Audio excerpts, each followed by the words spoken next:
And I believe this talk brings us straight to the communication part. We have had the science, and I think now we're touching upon the communication issues.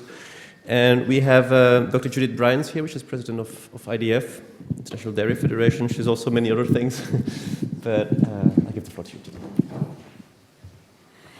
Thank you very much. I know that I'm standing between you and lunch, but bear with me because I'm going in a very different direction with my presentation. And I'm talking about communications on sustainability for the dairy sector. And I'm hoping when I press this, yes, it is here. That's wonderful. So I think when we talk about communications, we have to understand, and it may seem very obvious, but I'm quite good at stating the obvious, we have to understand who we are, what our facts and our story is, and who we're communicating with. I have the privilege in my job to be able to talk to people like Anne and Frank, but I also have the privilege to be able to sit in a room and talk to people who were born after 1995 and sit between the ages of 16 and 24 and hear their views. And communicating with different people on different levels, again, stating the obvious, is very important. But it is essential because sometimes in the livestock sector we don't use the right language to communicate with the very people that we need to understand us for a sustainable future. So if I'm getting ahead of myself. So you will all know this gentleman here, and I don't know, but I hope you remember the day in October 2011 when the world reached 7 billion people and the UN celebrated that moment in time. And we know that the challenge, because we've heard it from other speakers this morning, is the growing world population and our ability to feed that growing world population, whether it's 9.8 billion or 10 billion. And we also know that we have some serious challenges. We have changing demographics. We're living longer. It's great. Everybody wants to live. We are reaching a point in the world where we not only have a lot of new births, but people are living to an older age and even an extreme age than ever before. And we have to look after those people. We have water scarcity. You saw before Frank's business card, which I just thought was a wonderful way of portraying it, about our limited agricultural land that can be used, and that's not going to grow. We have people who are moving from rural settings into urban settings, and a lot of that is around poverty and not being able for them to stay where they want to be. There are other reasons for it, of course, as well. And we do have a growing middle class, and we have a growing middle class who want to eat foods that perhaps were not available to them before. And it doesn't really matter where you live, and it doesn't really matter what age group you fall within or anything else. You have a right to be well nourished. You have a right to have access to food. And you have a right for that food to be affordable and for it to be sustainable, for it to be nutritious, and for it to be produced in a way that tries to maintain a healthy planet. But in terms of the Sustainable Development Goals, which Anne mentioned earlier, which I think are wonderful because they bring together all aspects of sustainability, socioeconomic, environmental, societal, we still have a large proportion of the population of the world living in poverty. And until we can improve that, we are going to have some serious issues because we should not be leaving people behind. And when we look at the figures about multidimensional poverty, and particularly the 663 million young people, children living in multidimensional poverty, it's quite shocking that we haven't been able to move ahead as quickly as we wanted to in terms of delivering the Sustainable Development Goals. Of course, there are good reasons for that too, but for those people who are living, and for those who may not be familiar with the term multi-dimensional poverty, this is not just about your living under $1.90. You don't have the basics, you don't have food, you don't have healthcare. It goes beyond that. So where do we come in as IDF and as the dairy sector as part of that global story? Well, the International Dairy Federation was founded in 1903, and we represent countries and we represent 41 countries globally. We have a vast work area, which I'll show you in a moment, but we represent 75% of the global milk supply, and that was tremendously important in terms of signing that Dairy Declaration of Rotterdam, which I'll mention in just a bit. We are blessed that we have over 1,200 experts working in our standing committees, and our national committees are made up of processors, farmers, governments in some cases, academics, and an awful lot of these people work on top of their day jobs, so we're very grateful to them, and I can see a number of our experts in the room at the moment. And if you like, our work programme over the years has always been about driving the sector forward, even before the word sustainability was possibly coined. And we touch everything from farm to animal welfare to human nutrition to standards, which are incredibly important, to integrity, to safety, to environment. You know, you can see it there. All of those things enter into delivery in terms of the Sustainable Development Goals. So, what about dairy itself? Well, look, we're a billion-strong community, and that's really important to remember. We are relevant for the world. 6 billion people consume our products. You know, we cannot be ignored as a sector, and we shouldn't be ignored as a sector, because we're providing livelihoods, we're providing nutrition, and we're also looking after 20% of the world's agricultural land. We have 133 million dairy farms in the world, and 600 million people live on those. And then if you look beneath, you can see the level of employment that's provided by dairy. And when we talk about SDGs around gender equality, you know, there are 80 million women engaged on dairy farms in one way or another, and 37 million of those head dairy farms. And that's incredibly important in all countries, but particularly in those countries where perhaps women cannot currently own land, but they can either own cows or milk cows, and plough that back into the community. And I was recently very honoured to meet a lady from Kenya called Margaret Munene. And Margaret had a small number of cows, and she had a vision to grow her herd. And she had another small number of cows. And then she got together with her neighbours and formed a co-op. Well, today Margaret Munene walks into the United Nations headquarters in New York and talks about not only the co-op that she built, but the foundation for education that was built, because all of these people, once they had a little bit of money from livestock, realized, you know what, our young people need education. Okay, let's build a school. Now they've had a primary education. Let's get them on to further education. Let's build a foundation so that they can be educated and have greater opportunities in life. And that's the kind of thing that livestock can do, and I think sometimes people forget that because they only think of one aspect.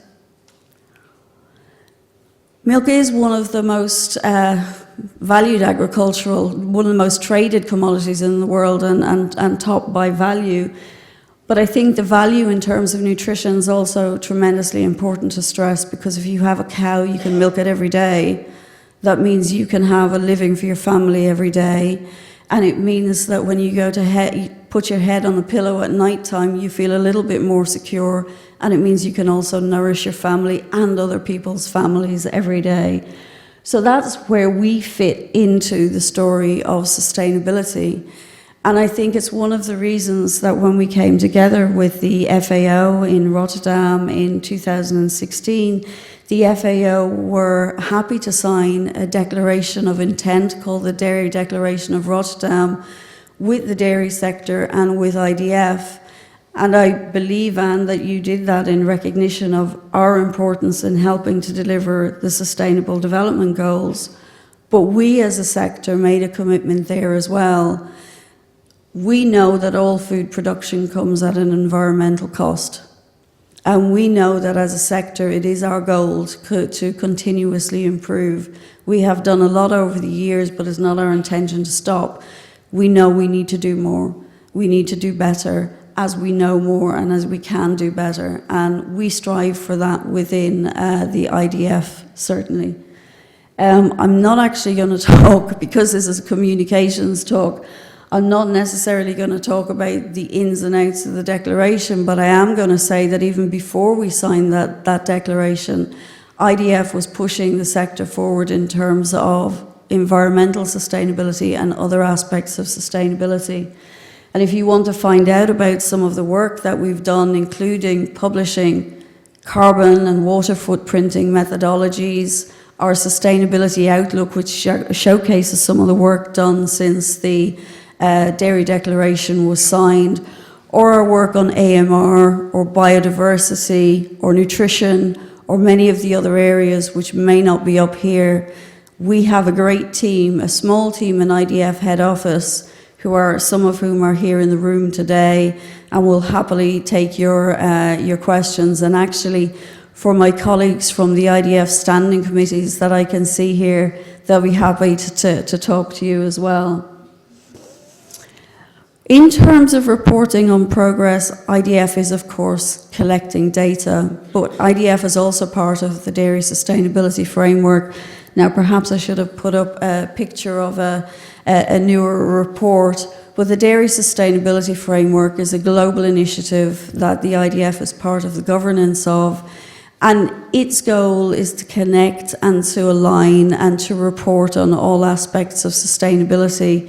And it has a number of developed indicators, but again, my talk today is about comms, so I'm only touching on this very, very briefly.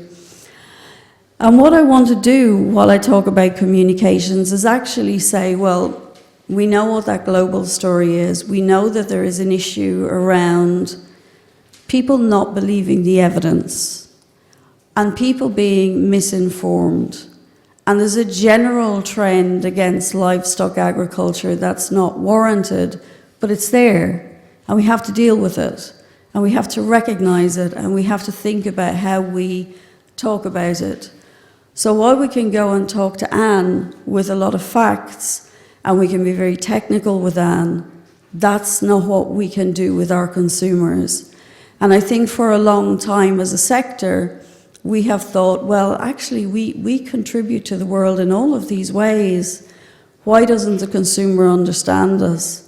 And I think one of our issues has been perhaps we have wanted to give the consumers facts in the way that we wanted to deliver them.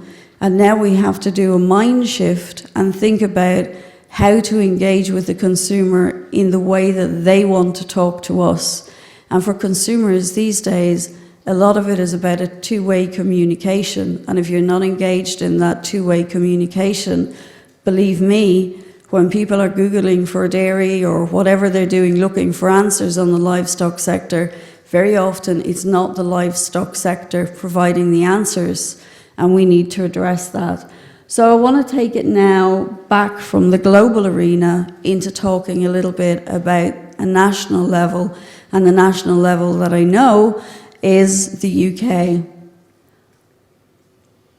So in the UK, oh, and by the way, some of these slides, I was on a very long flight, Frank, one that probably, if I was to do a conversion, I could drink a glass of milk for a year and a half from that flight. And I tried to overlay one template with another, so some of these slides might not be formatted wonderfully, but by the magic of me having time to adjust it before you get the PDF, when you get it, it'll look perfect. But we in the UK at the moment, as in many other countries of the world, are seeing what's happening on the streets in terms of what people are saying and thinking. And they're not using terms like biocircular economy, even though that's tremendously important. They're using terms like, the world is dying, it's going to be extinct, it's not fair, we're young, other people did this to us. And that's their thinking, and that's their reality, and their understanding. And so we need to do something to talk to them in a way that explains actually things a little bit better, because we owe it to them. We actually owe it to them. So if we look, this is obviously gone from the streets to exercising our governments, and last week the UK government made an announcement that as a country we would be net zero by 2050, and every sector will have to play its part. And we will see as time evolves, there have been recommendations how we will all play our part in that scenario. And I think it's, you know, it's an important thing, and particularly for our future generations, to be embracing the ability to do as much as we can, while recognizing that we shouldn't be selling ourselves down the river, because we have a tremendously important place to play, a part to play in the world. Now, this gentleman, I would hope that you all recognise. Actually, I think he's very loved in the UK, Sir David Attenborough, and I think his programmes have travelled worldwide. And if you want to talk about a communicator, my goodness me, this man is a wonderful communicator. And you can understand when you see these photos why people would be concerned about the planet, and particularly in this particular series about plastics. You couldn't help but be moved by those images, and there's certainly a job of work for us all to do there. And that has led in the UK, and I'm sure in other parts of the world as well for different reasons, to very salacious headlines, because, I mean, that's what newspapers do, right? For the journalists in the audience, you have the sexy headline because you want somebody to read your story. And as a sector, it is important for us also to be able to deal with plastic, because we package, certainly in developing countries, we package some of our products, a number of our products in plastics. And again, in the UK, we're seeing government intervention there in terms of UK resources and plastics. We also have the EU Plastics Directive, and you can see what's been talked about: bans on single-use plastic, deposit return schemes, extended producer responsibility, and all of these are important and things the industry will engage with. But what about our young people again? Let's go back to them and let's think about them for a little bit.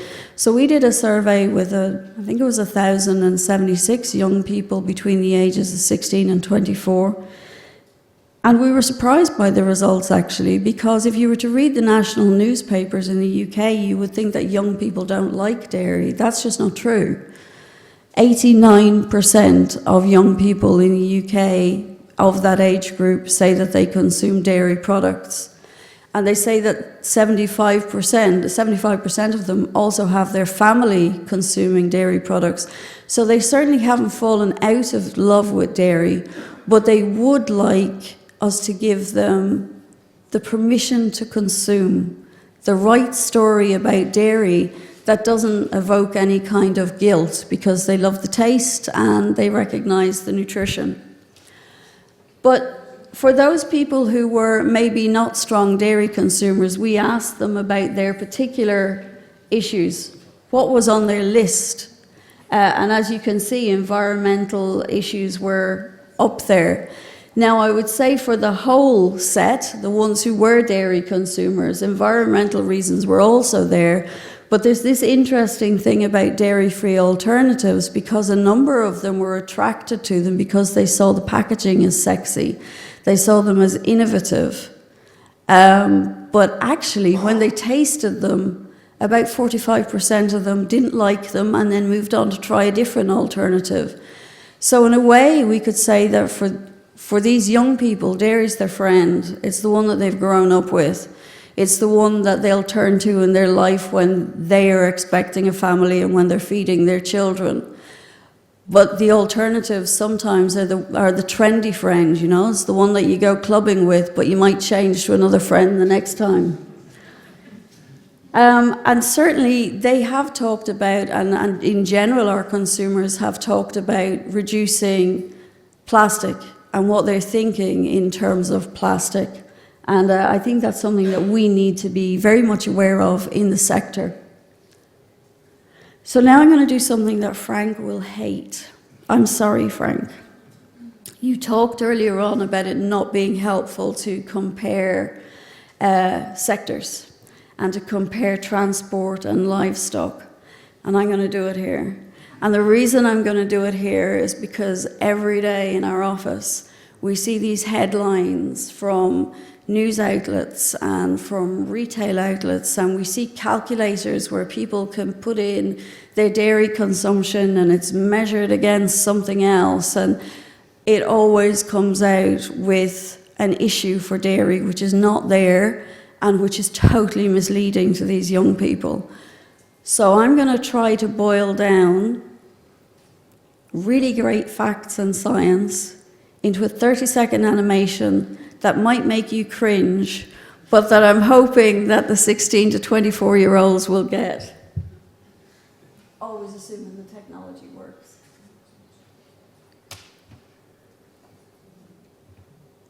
If I could have some sound, that would be good.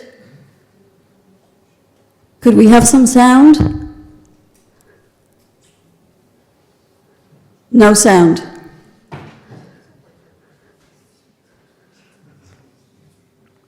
Well, it's always good when this happens. Fortunately for you, I can't sing, so I won't be filling the space. But maybe we can get the sound sorted for the next animation. Those two gentlemen up there, no, they're just having a nice life. They're ignoring me entirely, so that's good. But as you can see here, we have boiled down something very complicated, which I'd love to show you, but that's clearly not working, into something quite simple. And our message was about, okay, the science that's there does not stack up against some of the things that you're reading on social media or in the media. And I think for us, this is a really important one, because as we go forward, we have to realize that our young people are not listening to us. They're just not. They're listening to the people that they want to look like, or that they think sound as if their values are reflected. So we have tried to make that very simple for them. I'm very sorry I couldn't show that to you. I'm hoping I can show you the next animation. So I get very passionate about the next one. I'll move on. Okay. So, in terms of what we're doing in the UK on plastics, because I think it's all very well, you know, talking about this is an issue that's important to young people, but what's the sector doing about it? So, we are a signatory to the UK Plastics Pact, which is aiming to achieve 100% of plastic packaging to be usable, recyclable, or compostable by 2025.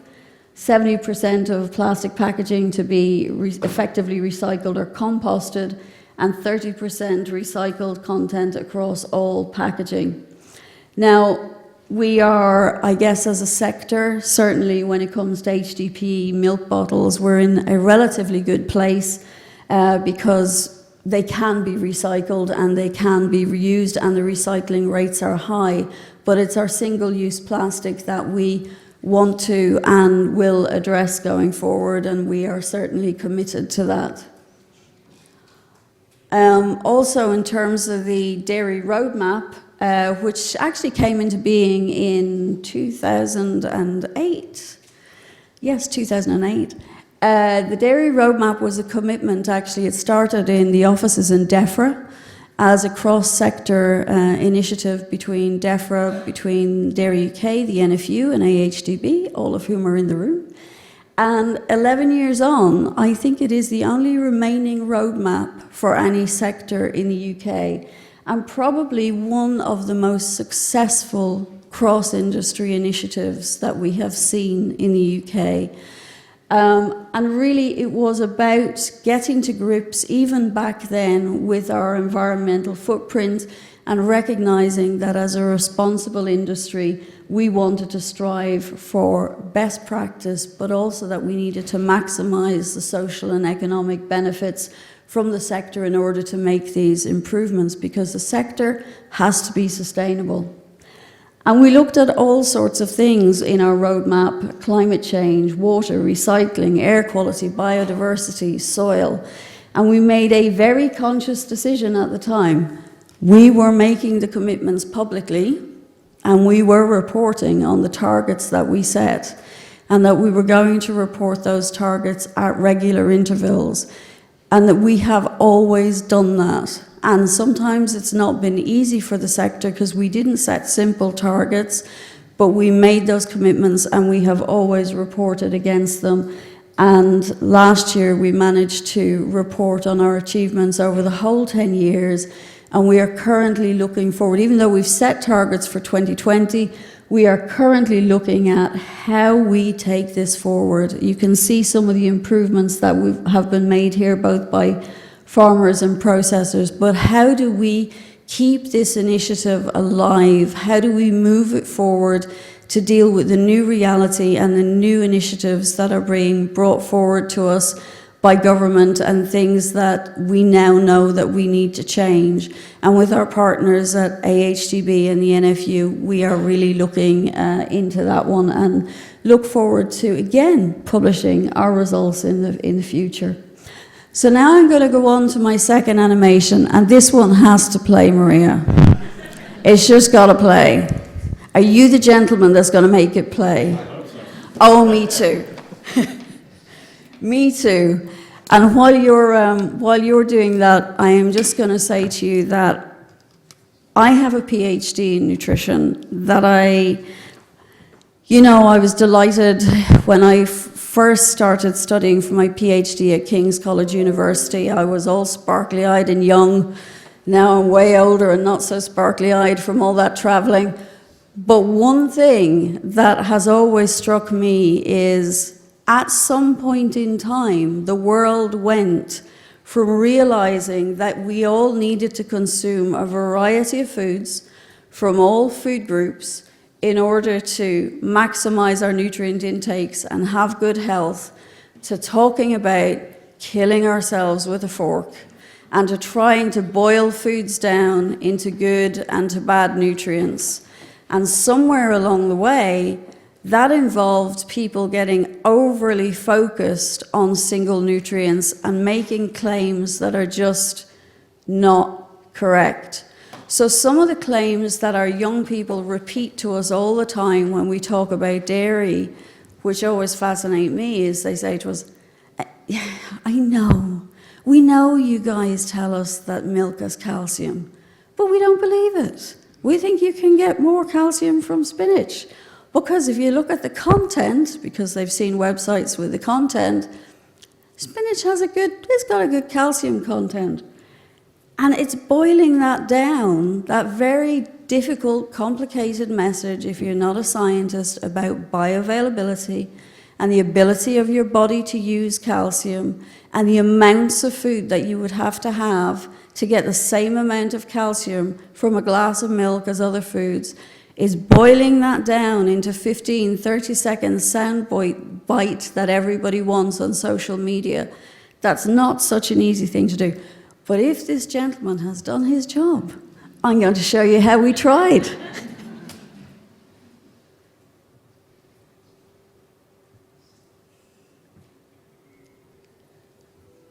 In the world of nutrition, the term bioavailability is used to describe how much of a certain nutrient in a food is available to us.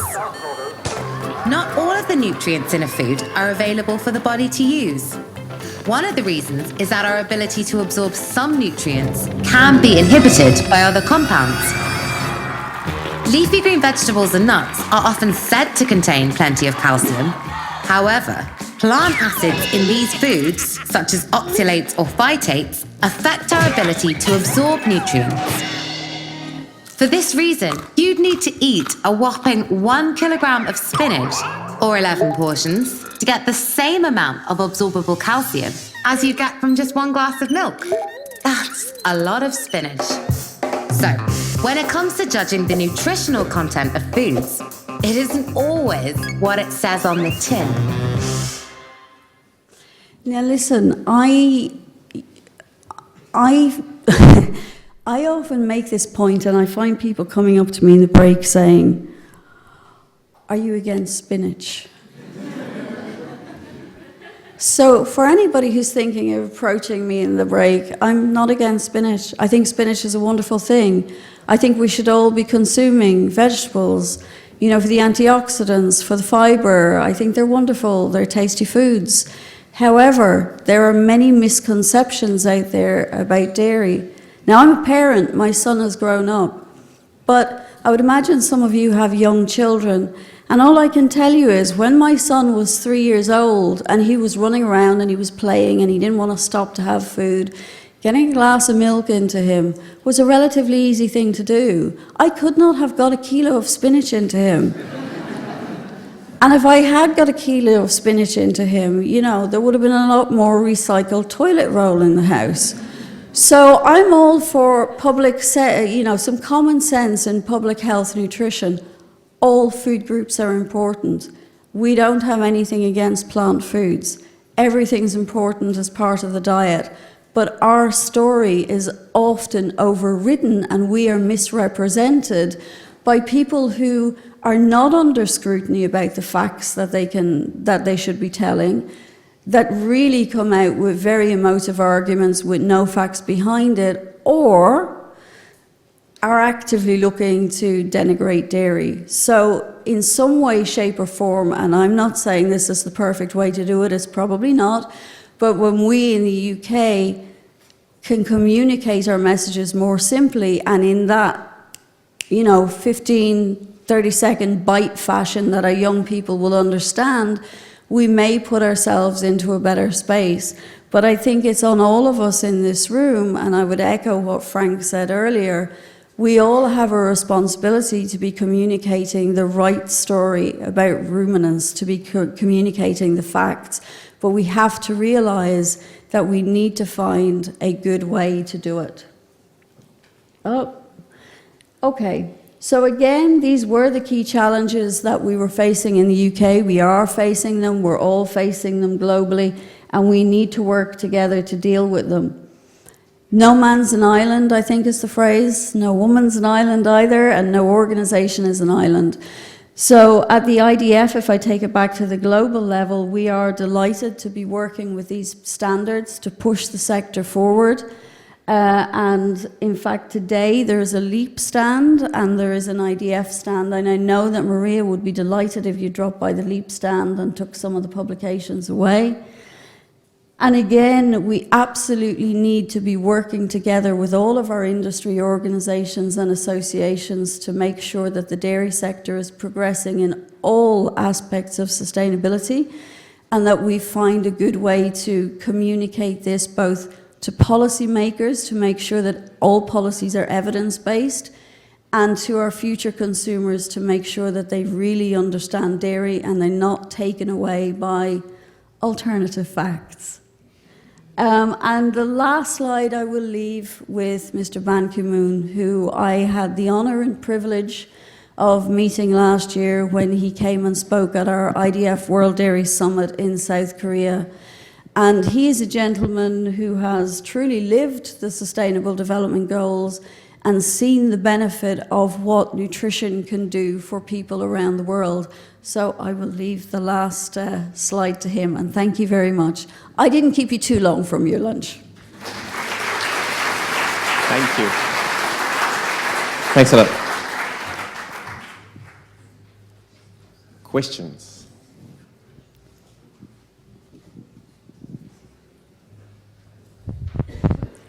It's okay if you don't have any. I've probably stunned you. Okay. Thank you for the nice lecture. Actually, I have two questions. And the first question is, it's a bit about communication. And have you held this lecture also for a vegan audience? That's the first question. And the second thing, which is for me very interesting, is for how do you see the future and the dealing with lactose intolerance feeding the world in the future? Thank you. Okay, I'll just be contrary and take the last one first. So I think in terms of the future for dairy, the future for all dairy is bright. I think there are clearly some people in the world who have issues with lactose intolerance. But that doesn't mean that they can't consume fermented products like yogurt or cheese. And they could also consume a certain amount of dairy. If I think back to the American Journal of Clinical Nutrition, I think it's 240 grams with food without experiencing symptoms. But of course, these days we have produced multiple products which are lactose-free or lactose-reduced.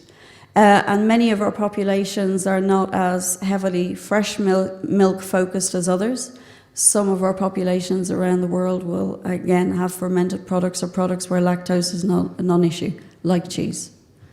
And then if I go back to your original question about communications for vegans, well, within Derry UK, we hold various symposia, and they're open to anybody to sign up. We have had vegans in the audience. I don't know that we will necessarily change their minds because they have a mindset that they don't wish to change.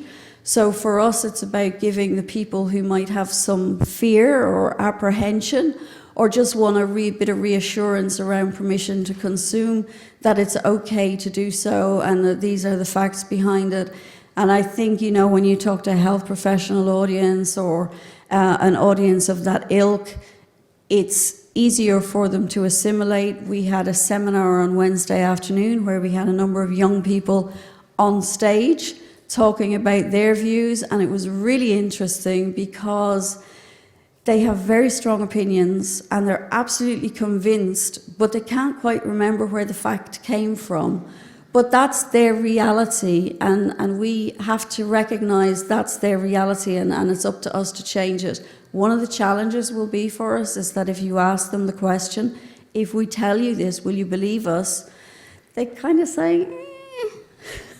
So I think as well as telling our own story, which we must do, we must not be pinned into other people responding for us because we have a strong story to tell, but we need to have advocates for dairy, people who can connect with these young people, people who are influencers on social media who understand the story and can tell the story on our behalf. Thank you so much. Thank you.